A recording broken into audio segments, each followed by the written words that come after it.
बिस्मिल्लाहिर्रहमानिर्रहीम अस्सलाम वालेकुम वीवर्स। आज मैं आप लोगों के साथ चिकन पकोड़ा की रेसिपी शेयर करूंगी। तो इसके लिए मैंने लिया है तकरीबन 1 kg ये चिकन है। तो इसको मैंने अच्छे तरीके से वॉश कर लिया है। वॉश करने के बाद मैंने इसके ऊपर नमक लगाया था, तकरीबन 2 चम्मच भर भर के ना नमक अच्छी तरीके से इसके ऊपर मल के इसको 20 मिनट के लिए 15-20 मिनट के लिए इसको छोड़ देना है कवर करके। तो उसके बाद फिर दोबारा से इसको वॉश करना है ताकि जो एक्स्ट्रा नमक है वो अच्छे तरीके से निकल जाए। ठीक है, पहले धोना है, नमक लगाना है, उसको 15 मिनट के लिए छोड़ना है, फिर उसको अच्छे तरीके से धोना है चिकन को। तो अब मैंने इसके अंदर लहसुन डाल दिया है 1 चम्मच भर के, और ये सब्ज़ मिर्चें हैं।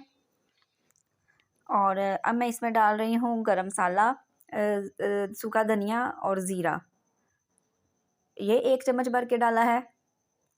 अब मैं इसमें शामिल करूँगी सुरख मिर्च।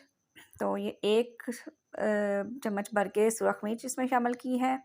अच्छा, नमक हमने अब इसमें नहीं डालना क्योंकि नमक हमने पहले लगा दिया था, तो इसलिए ये पिसा गरम मसाला 1 चम्मच, और ये दो मैं इसके अंदर नींबू का रस स्क्वीज़ करूँगी। ठीक है। अच्छा, नमक लगाने का ये फ़ायदा होता है कि अगर आप पहले नमक लगा के ज़्यादा सारा रख दो और फिर उसको धो लो तो मुर्गी की बोटियाँ जो हैं वो टूटती नहीं हैं।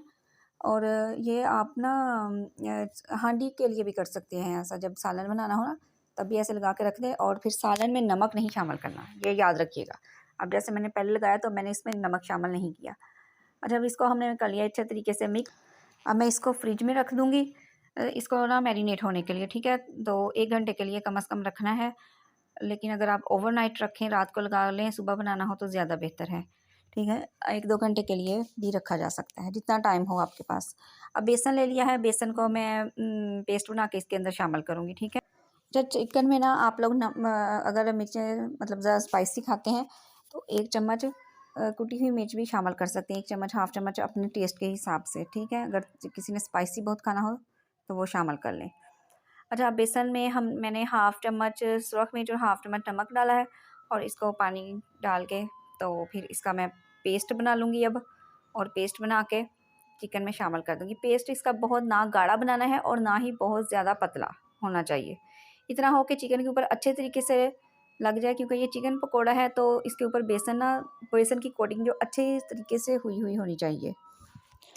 इसको लगा दिया है, लगा के तो अब हमने इसको फ्राई कर लेना है, क्योंकि मैरिनेट हमने पहले ही करके रख लिया था, तो अब मैरिनेट करने की ज़रूरत नहीं है। अब बस जस्ट इसको लगाएंगे और फ्राई कर लेंगे। दूसरे इधर मैंने चूल्हे पे ऑयल फ्राई होने के लिए रख दिया है। इतनी देर में मैं इसको अच्छे तरीके से मिक्स कर रही हूँ। तो मेरे चैनल को लाइक, शेयर और सब्सक्राइब करना मत भूलिएगा। काइंडली इसको सब्सक्राइब कर दीजिएगा, और वीडियो अच्छी लगे तो इसको लाइक कर दीजिएगा, ना अच्छी लगे तो भी लाइक कर दीजिएगा। ऑयल मैंने इधर गरम रख लिया है। अब मैं इसको खूब अच्छे तरीके से गरम कर लूँगी, और फिर मैं इसमें चिकन शामिल करती जाऊँगी।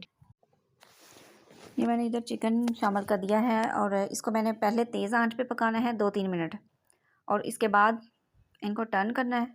टर्न करके 2 मिनट फिर इसको तेज़ आंच पे पकाना है। फिर इसके बाद इसको कवर कर देना है, और तकरीबन 10 मिनट के लिए इसको बिल्कुल धीमी आंच पे इसको पकाना है, जैसे दम पे पकाते हैं। ठीक है, दम लगा देना है ताकि बोटियाँ अंदर तक गल जाएं। उसके बाद ढक्कन हटा देना है, और फिर तेज़ आंच पे 2-4 मिनट के लिए इसको फ्राई करना है।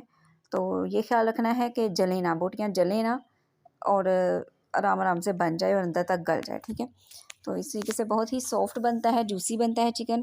तो ये देखें, अब इसकी फ़ाइनल लुक बना के देखिएगा और मुझे बताइएगा ज़रूर कि कैसी बनी।